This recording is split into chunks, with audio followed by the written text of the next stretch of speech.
Hi children, acids, bases and salts. Fifth chapter in your science syllabus. We all have tasted lemon juice. We like. When we are thirsty, we would like to have a glass of lemon juice. How does it taste like? It's sour. It tastes sour because it has an acid in it. Lemon juice is an acid. It's a natural acid. In the laboratories too we have acids. We have hydrochloric acid, sulfuric acid, nitric acid. These are strong acids. Hydrochloric acid, sulfuric acid and nitric acid are known as strong acids. There are lots of weak acids. Now lemon juice, the juice you get when you squeeze a cut lemon is a weak juice. Buttermilk is a weak juice. It has lactic acid in it. Lactic acid. Curd too has lactic acid. Let's see now. What are acids? Acids are chemical substances that have a sour taste. This is the first characteristic of any acid. Don't taste concentrated strong acids. We can find out how they are by tasting these weak ones. Many food items such as lemons, oranges, curd and vinegar. Vinegar is called as acetic acid. We use vinegar in the house. You may have a bottle of vinegar in your house. Vinegar. For cleaning purposes you use. Even the kitchen we use. See this lemon juice, cut lemon, curd, vinegar, taste sour. All these taste sour. But may not be the taste the same, but they are all sour. Sour of different shades. Taste sour because of the presence of acid in them. Next time you taste lemon juice, remember you are tasting a weak acid. You are enjoying a weak acid. Acidic substances are substances that contain acid in them. Very easy, simple. It is true the other way too. Natural acids are the acids that occur in nature. For example, acids found in fruits are natural acids. Lemon juice is a bit stronger compared to many other fruits. It is a cutting edge. But many other acids you find in fruits, they may not be as strong as lemon juice. Okay, next. Now we will come to bases. Bases are chemical substances that have a bitter taste. Acids have sour taste. Bases have bitter taste. You might have tasted base whenever you apply soap on your face. You wash your face, you take bath, a drop or two of soap water goes into your mouth and you feel the bitter taste of soap. You don't like it. That is base. It has a bitter taste and soapy texture. Soapy. If you apply it on the hand and rub it on your body, it slips, your hand slips. That's what we call as soapy texture. Bases are found in different substances such as bleach, bleaching powder. These are common items we use in day-to-day life. Ammonia, Washing powder. Washing powder. When you make a mix of washing powder in water, how will be your hands? The hands become slippery. If you apply soap on the floor of your toilet, you should be very careful as you walk. You may slip. You may slip and fall. So, alkalis or bases. Bases are also called as alkalis. They are all soapy. They have a soapy texture. They are soapy. Okay. Bases are found in different substances such as bleach, ammonia, washing powder and soap. Bases are also called as alkalines. You see here, Tide, soap powder. Then you have bleaching powder here. You have Pierce soap here. All soaps are soapy as far as their texture is concerned. Basic substances are the substances that contain a base in them. If a base is present there, you call it a basic substance. Basic substance. Next. Here we have a list of acids and bases for your reference and study. We have collected them and put together. You see here, this is amla. Amla, or you call it as gooseberries. Gooseberries. It is full of vitamin C. Vitamin C is actually an acid, ascorbic acid. Ascorbic acid is vitamin C in it. It's strong. Then grapes. Let's see the list now. To begin with, you have the ant. The ant stings you. Ants don't bite, usually they sting. They have a small chamber here, with that they sting you. They sting. When they sting, you will have irritating sensation. That's because of the formic acid in them. Formic acid. So you will get lots of acids names now. Ants have formic acid. That's why when an ant stings, you get irritating sensation. Sometimes it will last for hours together. The big ants, red ants. Acetic acid, it's vinegar. We learnt it already. Formic acid you find in ants' sting. Citric acid in all citrus fruits. Fruits that give us citric acid are called as citrus fruits. Oranges, lemons and any of those fruits which belong to that group. Lactic acid, curd, buttermilk. Very weak ones, not strong, weak ones.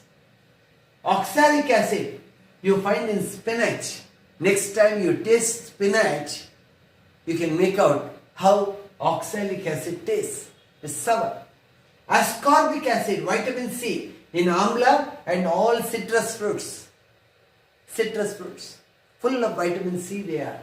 Tartaric acid you find in tamarind. This way you feel like taking a small piece of tamarind, that fleshy part of the fruit, putting it in the mouth and going on chewing for a long time. Tamarind. Grapes, unripe mangoes. Ripe mangoes are sweet. Unripe mangoes, they will have a sour taste. That's because of the tartaric acid in them. All the acids mentioned above, they are found in nature. These are not laboratory acids. Naturally we find them around us in nature. We will come to bases now. Name of the base found in calcium hydroxide in lime water, chunnam or calcium hydroxide. People who eat betel leaves with arecanut, they use chunnam. They apply a little bit of chunnam. Take a little bit of chunnam, take half a glass of water, put it into that and mix with the, stir it with a spoon. What you get is lime water. Lime water. It's used in many experiments. Calcium hydroxide it is. If you apply too much of calcium hydroxide on your tongue, you are not tasting it at all, then you will suffer for a few hours. if you have not tasted at all. If you want to taste, take a little bit of it and taste it. Ammonium hydroxide, it's a window cleaner, what we use for cleaning glasses. It is ammonium hydroxide. They are all available in the market in different names, commercial names they will have. They may not disclose what it contains actually, but they are all commercial, of commercial nature. Sodium hydroxide or potassium hydroxide, what you have in soaps. Different kinds of soaps we have in the market. They all contain sodium hydroxide or potassium hydroxide, NaOH or KOH. Then you have magnesium hydroxide. You call it as milk of magnesia. Milk of magnesia. When there is a stomach upset, usually doctors ask you to take milk of magnesia. If you feel too much of acidity and you go to your doctor, family doctor, he may give you milk of magnesia for temporary control to overcome that feeling. Okay, next. Now we come to indicators. I told you the simple way of deciding whether a substance is an acid or an alkali, a base. What is it? By taste. A very good method of deciding whether it's alkali or acid. Now indicators, specially they are there in order to find out whether a substance is an acid or a base. We cannot taste every object and find its nature. Your sulfuric acid, hydrochloric acid, you can't apply it on the tongue. Your tongue will get burnt. So you need laboratory methods of deciding now. Therefore, we use indicators. One which indicates whether the chemical is an acid or a base is an indicator. It indicates, it tells you, it informs you. And therefore, we use indicators. If you go to any lab, you can find a number of indicators there. Indicators are used in order to decide whether a chemical is an acid or an alkali or a base. An indicator is a substance that can determine if another substance is acidic or basic in nature. The indicators indicate the presence of an acid or base in a substance by changing their color. For example, turmeric, a beautiful indicator which you have in your kitchens. Arashina, turmeric. You apply turmeric or put a little of turmeric to chunnam, calcium hydroxide. Immediately the color will switch over to orange. Orange. It indicates that calcium hydroxide is an alkali. It's a base. Turmeric. China rose. Hibiscus. Hibiscus we have dasavada. The petals of China rose are beautiful indicators. You try. You take out the petals and put a little of lemon juice or orange juice on that, one drop, and just find out what change of color will be there on the petal. It's an indicator. So China rose or hibiscus, its petals. And litmus. Litmus is a solution, chemical solution. Litmus. Litmus reacts with acids, reacts with bases, and accordingly colors change. We will come to that later. Natural indicators. Natural indicators are the indicators that occur in nature. So, natural indicators are obtained from plants. Next. Litmus. Litmus is also an indicator. Litmus. We get litmus from lichens. Lichens or lichens. People pronounce differently. Lichens. Lichens you find on tree trunks or on the house roofs sometimes or cement pillars. Mainly you find on the trunks and branches of trees in the rainy season. Even in summer and winter you can see, but in the rainy season they grow abundantly. You see lichens growing. You will be wondering what kind of plant it is. It's a plant. It will have a different color from that of the trunk, and it goes on spreading on the trunk of the plant, and whatever food it requires it absorbs from the trunk of the plant. Lichens. From these lichens we extract litmus. Litmus is extracted from lichens. Again, it's a natural substance. Litmus is a natural indicator which is obtained from lichens. Litmus is available in a solution form and paper strips in any shop that sells items pertaining to labs, chemicals and items, apparatus. They are shops that selling items for the labs. They will have litmus solution in bottles. And they will have paper strips too. You may not need that much of litmus, one big bottle. Then you can have litmus papers. They are thin strips. Thin, here I have. See, thin strips. These are red in color. We call them as red litmus. These are blue litmus. This blue litmus, put it in acid, even a weak acid, alright, lemon juice. Put it there, the blue litmus turns into red. It's an indication that tells you that it's an acid. Acids turn blue litmus into red. Alkalis, bases, they turn red litmus into blue. Vice versa. So this litmus test will tell you, enable you to tell whether a substance is an acid or a base without tasting. So you don't have the risk of getting your tongue burnt. Natural substances, there is no problem. We have been doing it every day. Now you will be more conscious as you do.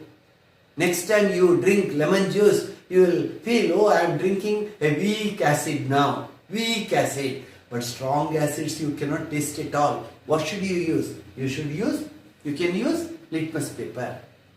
Okay, here you see how it is done. Testing solutions with litmus paper. Now here you have blue litmus. It is immersed in this acid and it is lifted. It is an acid. It's given here. See, blue has turned into red. It was immersed and he has just taken it out.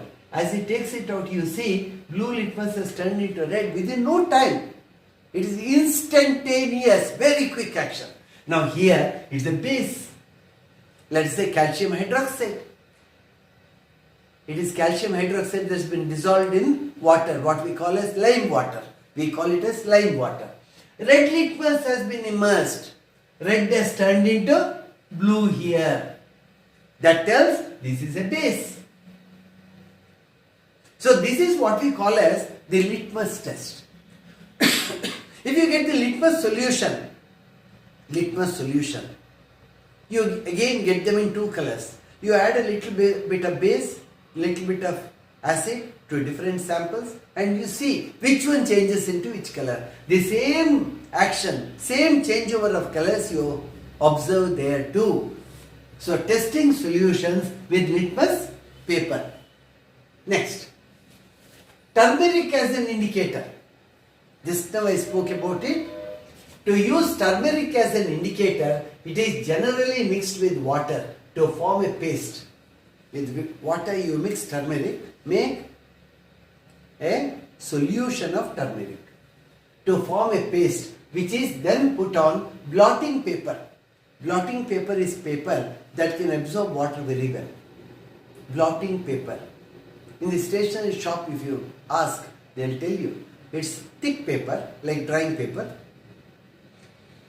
Water it absorbs very well. It absorbs water very well. That's blotting. In olden days when ink pens were being used, there used to be droplets of ink falling down because of our carelessness or poor quality of the pen. Immediately that ink has to be removed, no? We used to have a piece of blotting paper with us and press it with that. The blotting paper will absorb all the ink, maybe from our notebook page or from the table wherever we are working. Cleaning, it's a substance to clear it out. Blotting paper and dry to form thin strips of turmeric paper. Now you have made the paste or solution, thick solution it should be. You take blotting paper, cut it into small pieces, apply turmeric paste on that. You have turmeric testing paper now. Turmeric testing paper. The turmeric paper is then put into the solutions in order to determine their acidity or alkaline nature. Sometimes turmeric solution is also used as an indicator. Now we have got litmus paper. There is no need to use turmeric papers. Not necessary. But they test what you can do home is to take a little bit of chunam or calcium hydroxide and put a little turmeric powder on that and test it. Check. Or turmeric paste you make and put a drop of calcium hydroxide on that and try. You can try it with alkali. You did it now. Or soap water. Or you can try it with acid too. With acid. Try in both the cases you try it and see. Learning is by experimentation it should be. Next. China rose. We spoke about it. Dasawala. Need not be of this color alone. It can be any Dasawala flower. China rose flower. All these experiments are simple. You can do at home. You have acids, weak acids, you have alkalis, you have Dasawala flowers. Do the experiment, try, check, find out. China rose petals are kept in warm water. First of all, keep them in warm water and a colored solution is obtained. From the petals, the color will slowly move into water and you get a colored solution is obtained from that. This colored solution is used as an indicator to test other substances. You have it here. You have it here. See, this is the indicator. This is the color solution prepared using China rose. It will be like this. It won't be very dark, very light. Nice look it gives. Now, put a little acid into it. It turns into this color. Put base into it, soap water. It turns into this color. These experiments you can do at home. Enjoy. Thereby you will be learning it too. And you won't forget. Using China rose as an indicator, you are conducting the experiments here. Okay? Next. Now, here you have the three strong acids. I told you, we don't keep them in the house at all. Very dangerous. It can kill a person. See, sometimes acids are thrown on people. You read it in newspapers. What happens then? Their face gets burned, body gets burned, and they get hospitalized, and they will not be able to lead a normal life there onwards at all. They will be handicapped. They don't like going before people. Their face is distorted, burned, and they may die even. Eventually they may die even. Okay. See, here you have hydrochloric acid, sulfuric acid and nitric acid. All the three are here. This is sulfuric acid. Here hydrochloric acid, nitric acid. Look here.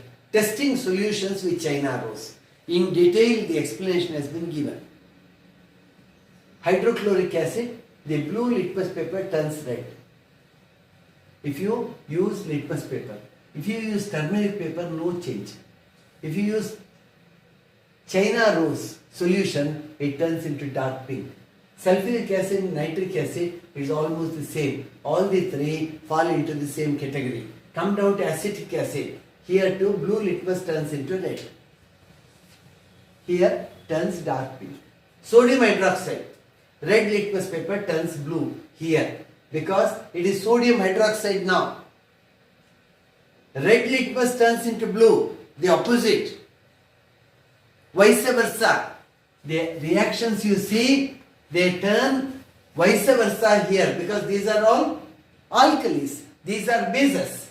Red litmus paper turns blue. Here it turns red. Turmeric turns red. And here it turns green. Ammonium hydroxide, then calcium hydroxide, they fall into the same category. Next. Acid rain. We have come to an important, very interesting application aspect now.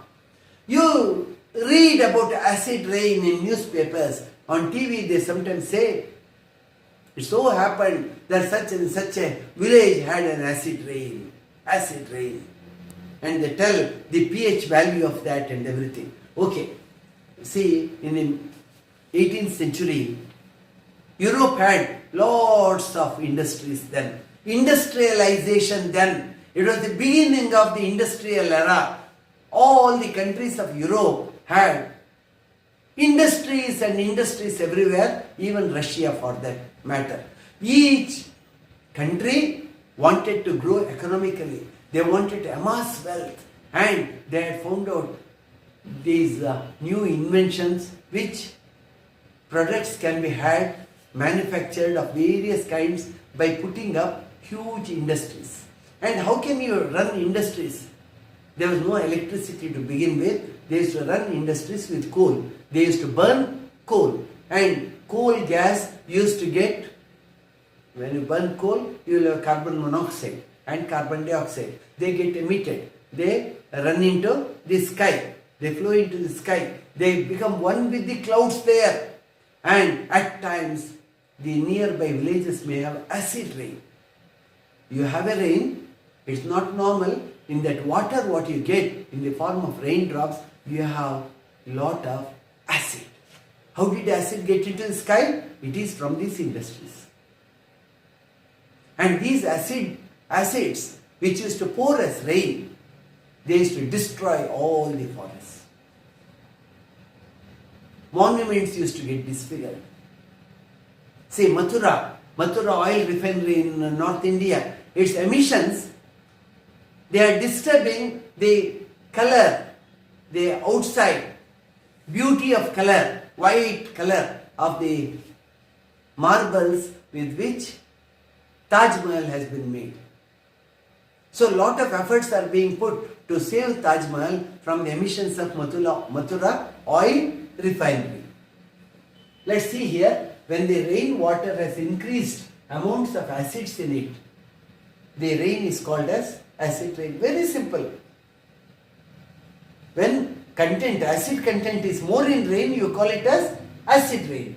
The acid rain is formed because of the presence of air pollutants such as nitrogen dioxide, carbon dioxide and sulfur dioxide in the air. All different poisonous gases, they get diluted, they get dissolved in the rainwater. To begin with, in the clouds, when the clouds start pouring, it comes in the form of rain. These pollutants mix with the rainwater and form acids such as nitric acid. Nitrogen dioxide, if it starts getting dissolved, it becomes nitric acid.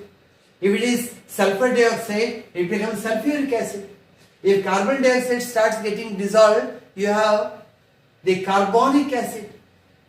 So, rainwater is no more fun now. Rainwater is no more, it will not bring solace to the people, instead of it will disturb life. And if it falls on the skin, you will have bleaching. It gets bleached, your skin gets bleached. You will have irritating sense. The acid rain severely affects the vegetation. Forests, the taiga forests, the coniferous forests, they started getting destroyed because of these acid rains. Now we have controlled, coal can't be used. We have minimized the use of coal for these reasons. Emissions have been brought down to the minimum from factories. Animal life, animals fall sick, and even buildings of the region where it falls. Buildings, they get disfigured, and cement, the cement plaster that undergoes decay, it starts undergoing decay. The building loses its luster and beauty. Next, see here. Here the figure has got disfigured because of the acid rain. A beautiful figure of a lady, it has carved. It's been carved actually in stone. It has got disfigured because of the acid rain. Then you have the taiga forest here. How does it look like? As if it's been burnt down. only the stem part you see, trunk part.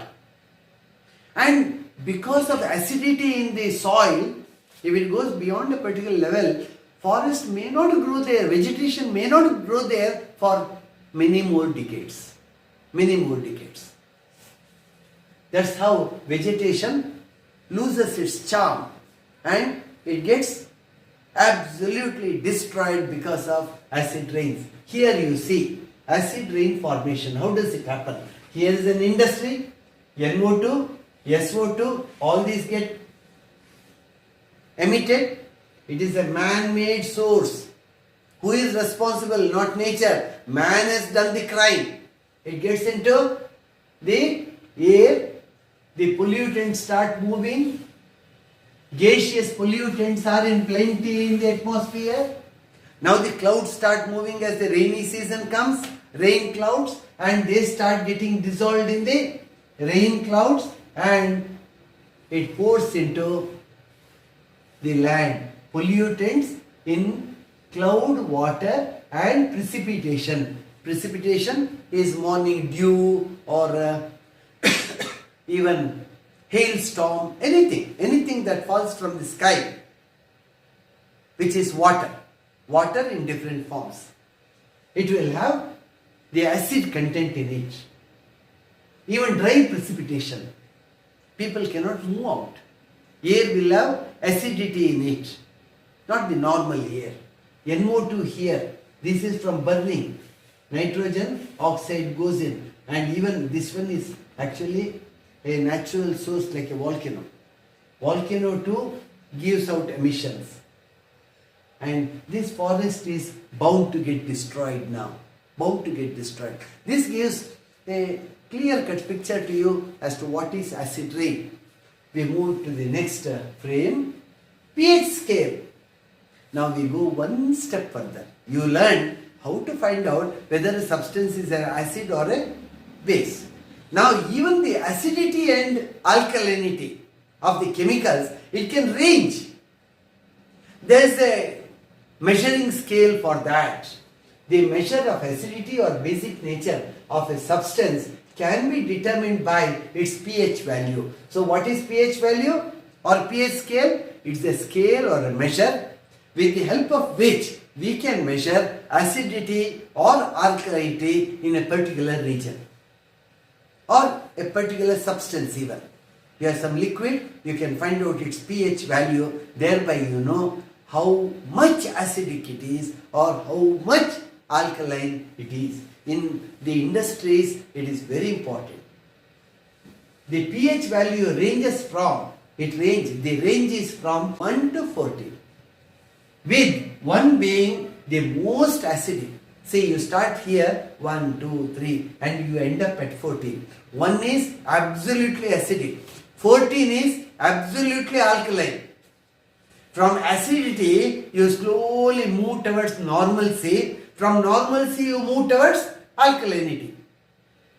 I think you followed. Acidity gets reduced as the numbers increase. And you come to normal level. Absolutely normal. No danger there. Once again, alkalinity goes on increasing and you reach, when you come to number 14, when we say pH value is 14, you mean it is absolutely alkaline. Number 1 is absolutely acidic. The most acidic substance, and 14 being the most basic substance. While in between, 7 is a neutral substance. If the water in your well or if the water you have collected from the rain, you test for pH value and you get the result as 7, it is absolutely normal. 7, move a little to the left or right, it becomes either acidic or alkaline, and it goes on increasing as the numbers move to the extremes. pH value of solutions is determined by either pH solutions or pH strips. When you write pH, P should be small letter and S should be capital. Here, the pH value is generally determined by using pH strips or solutions. Let's see that now. Next. See this strip here, color strip. Here 0 means highly acidic. If the pH value of a substance is 0 or 1, it means it is highly acidic. On the other side, if it is 13 or 14, we come to know this is highly basic or alkaline. So, in between, we have a scale. Starting from 0, 1, we come down. Let's see. 2, 1. 1 is gastric acid. When you do not keep well and you vomit, how will be the material content that you vomit? It burns your throat, it burns your mouth, because the gastric acid that comes out as a vomit will have a very high acidic value. You should have fresh water. Immediately you should rinse your mouth. You should gargle. You should gargle and see that the acid is put out. If you delay, the mucus inside will start burning. Next is lemon juice. Lemon juice, what you have extracted from cut lemon, that is 2. Orange juice, between 3 and 4, orange juice. See, it comes down. The severity comes down. You have tomato juice between 4 and 5. Black coffee 5 and 6. Milk, it is around between 6 and 7. Distilled water, it is 7. 7 is normal. Distilled water is neither acidic nor basic. It's not an acid, it's not an alkali. There is no content of acidic nature or alkaline nature in distilled water. Move the other way now. Baking soda, somewhere between 8 and 9. Handmade soap. Handmade soap. It is around 9 and 10. Ammonia, somewhere between 11 and 12. Then you have bleaching powder. It is 13. Next you have sodium hydroxide. Very strong. It's 14. See, acidic up to 6. 7 is normal. 8 onwards up to 14, it is alkaline. It swings the other way. So these colors, they are symbolic of or indicative of the acidic or alkaline nature of the chemical what you have under reference. So pH scale showing different colors. You have paper strips for that. You have pH solutions for that to decide the pH levels. Next. Acids are never stored in metal containers. Now we come to the applied part. They are rather stored in glass containers. Acids you can keep only in glass containers. You cannot keep them in metal containers because metals react with acids. There will be a chemical reaction. This is so because acids are generally reactive in nature. As such, if you keep an acid bottle open, it starts reacting with the atmosphere. You see the fumes coming out. If we keep them in metal containers, they may react with the metal and erode them. Erosion takes place. They get corroded. Glass, on the other hand, does not react with acids at all. You can be sure. Glasses don't react with acids. So, the right containers for acids are glass containers. Neutralization. Very interesting part now. Neutralization is a process or a chemical reaction in which an acidic and basic substance is mixed with each other in order to neutralize their acidic and alkaline nature. If acid falls on your hand, in the lab you are working, should not, but happens, an accident happens and an acid bottle falls on your leg. What should you do immediately? Take an alkali and pour the alkali over that. Acid and alkali, they react with each other. Immediately, the solution chemical gets neutralized. The fierce nature of the acid gets controlled by the alkali. So, acids can be controlled by pouring alkali over that. If it is of a dilute nature, weak, then you can pour water. If it is very strong, you need a strong alkali to get it neutralized. The product that is formed after the neutralization process is called salt. Acid plus alkali will give you salt plus water. Acid and alkali, when they meet each other, react with each other, you get salt and you get water too. Next way. The salt can have basic, acidic or neutral nature. Salts what we have. Some salts are basic in nature. Some salts are acidic in nature. And there are also salts which are neutral, neither acidic nor alkaline. The neutralization process results in the generation of heat which raises the temperature of the reacting mixture. That's why diluting the mixture is also important. We have to add lot of water. To dilute, we have to add water. So when acid and alkali meet each other, heat gets produced. You have to dilute it with water. Temperature rises because chemical reaction is taking place. The reaction gives out heat. A synthetic indicator often used for testing neutralization reactions is phenolphthalein solution. This is a synthetic indicator, man-made indicator. It's not a natural indicator. Phenolphthalein. Phenolphthalein is always pink in color. With acids and bases, it gives different colors. And you will be able to decide the pH level too. When an acid is added to phenolphthalein solution, the solution turns colorless.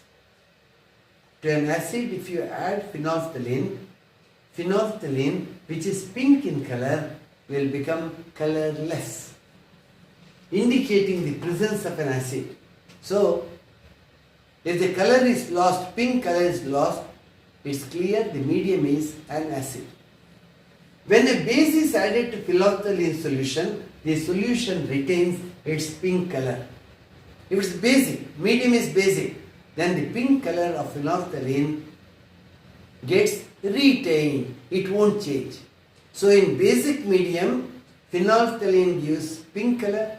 In acidic medium, it becomes colorless. Phenolphthalein is a very valuable and useful indicator in the study of acids and bases. The solution retains its pink color, indicating the presence of a base. Next. See here, neutralization using phenolphthalein. Pictorially it is represented here. Here, acid plus indicator. The pink color was there. The pink color has turned into white. White, not white, colorless. No color. Now, the base is getting added. As the base is added, it once again turns into its original pink color. In the neutral medium and basic medium, the color is pink. In acidic medium, it is colorless. Formation of salt. I explained to you, acid plus base, any acid reacts with the base and you get salt and water. An example, HCl, hydrochloric acid, plus sodium hydroxide. Sodium hydroxide. That will give you Na here, Cl here. The Cl gets together with sodium and you get NaCl, sodium chloride. And OH here and H here will become H2O, water plus salt. Next, neutralization in everyday life. Children, this is a beautiful aspect where neutralization process is used in day-to-day consequences. Let's see what they are. First is indigestion. You have eaten outside or you have eaten too much and there is indigestion. It's not getting digested. The situation you are not in a position to manage. Then we know that our stomach produces hydrochloric acid. In our stomach, all the time hydrochloric acid keeps getting formed, which helps in the digestion of food. Food has to get digested. In neutral medium it cannot. So you need an acid medium. Whatever goes into the stomach gets digested well in that acidic medium. It is hydrochloric acid that is produced by glands in the inner layer of the stomach. But sometimes the stomach releases too much of acid. Beyond what is necessary, too much of acid gets produced, which leads to indigestion or sometimes hyperacidity. You might have seen people say, oh, I'm hyperacidic. I cannot withstand. They will be suffering. Hyperacidity, too much of acid in the stomach. It's hydrochloric acid. It's a high pH value. Hence, we need to neutralize it. So, what is the application now? You know it. How can you neutralize an acid? By adding alkali. One thing is by drinking water. There is a normal practice we have. But drinking water will not be enough. That acidic situation will not get normalized. So what should you do? Hence we need to neutralize this acid by taking substances that are basic in nature. Consume substances that are basic in nature, commonly known as antacids. You get antacids in the form of tablets. They swallow one or two. So neutralization takes place. Or it may be syrup, even the form of syrup. For example, milk of magnesia. If you want to get medicated, it's not a medicine. Lots of people do use milk of magnesia. Is a basic substance that can neutralize the acid in the stomach. If you feel acidic, if it's torturesome, if you can't bear beyond your capability to withstand, then what can you do? You consume 2 or 3 spoons of milk of magnesia, or as per the necessity as the doctor prescribes, and acidity will get reduced instantaneously. No delay. Immediately it happens. Next. Look here. Too much acid produced in stomach. There is too much of acid. Now take basic substance to destroy the acid. You have the antacid here. Syrup is here. You consume a few spoons and this acidic situation in the stomach will nullify. It will get neutralized. Indigestion caused in stomach. So that causes indigestion. And you vomit sometimes. Ant bite, second one. The irritation of the skin due to ant bite is caused because of the presence of formic acid that the ant injects into the skin while biting. When it bites you or stings you, depending on what kind of insect it is, the formic acid gets injected into your blood and that will bring about a swelling there. You will have a lot of pain. That's because of the entry of formic acid into the blood that the ant injects into the skin while biting. Hence we use a basic substance to neutralize the effect. Same thing, once again, acid plus base is salt and water. For example, baking soda. Apply baking soda on that cut, on that spot where it's bitten you. Or hydrogen carbonate, you can apply. Calamine solution, if you have calamine solution, you can apply that. Or zinc carbonate are generally used to treat ant bites. If you have lots of ant bites, you immediately get them brought under control by applying any of these chemicals. Next, soil treatment.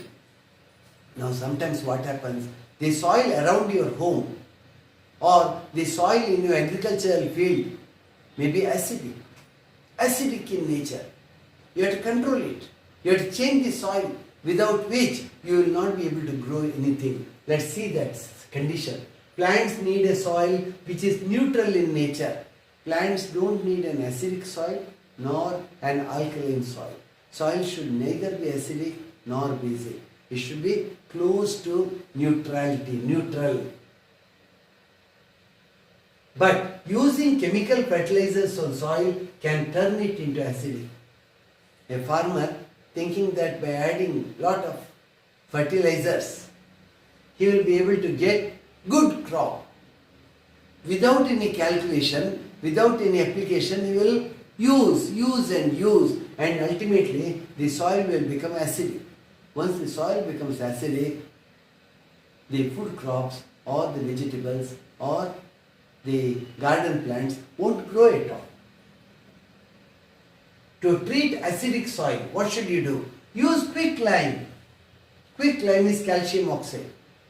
Add quicklime. Acidic soil will get neutralized when you add quicklime or slated lime, calcium hydroxide. Mix with water and apply it on the soil. You can convert an acidic soil into a neutral soil.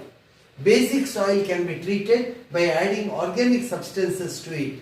As if the soil is basic, alkaline, what can you do? You can add organic substances to it as they release acids while decomposing into the soil. So, if you add organic substances, they react with alkali and the soil will return to the neutral medium. Factory waste. The factory waste is acidic in nature. Most of the factories, what they throw out of the factory as waste product, it will all be acidic. They pollute the sea water, they pollute the river waters, they pollute the wells nearby, and even the soil undergoes a change in nature and cannot be directly dumped anywhere. Factories cannot dump anywhere, they should not. If they go on dumping, they will be doing a great harm to the soil in the surroundings or water resources in the region. So they can't dump them wherever they like. What should they do then? If the waste is acidic, treat it with an alkali, neutralize it, then allow it to get mixed with soil. All these need lot of calculations. You should know how much of alkali should be added. Hence, bases are added to it before it falls off into a river or stream so that the aquatic life does not get affected. So what do they do in chemical factories? You keep acids in big tanks, add alkali, test it again, pH value. Only after ascertaining it can be released to the river. Otherwise, the aquatic life, the living beings in water, they all die. They all die. So, these are the application aspects wherein we think of neutralizing the soil, neutralizing the factory waste. Here you have a picture. Neutralization work is going on. He is mixing acids with alkali and gets the soil neutralized. Thank you.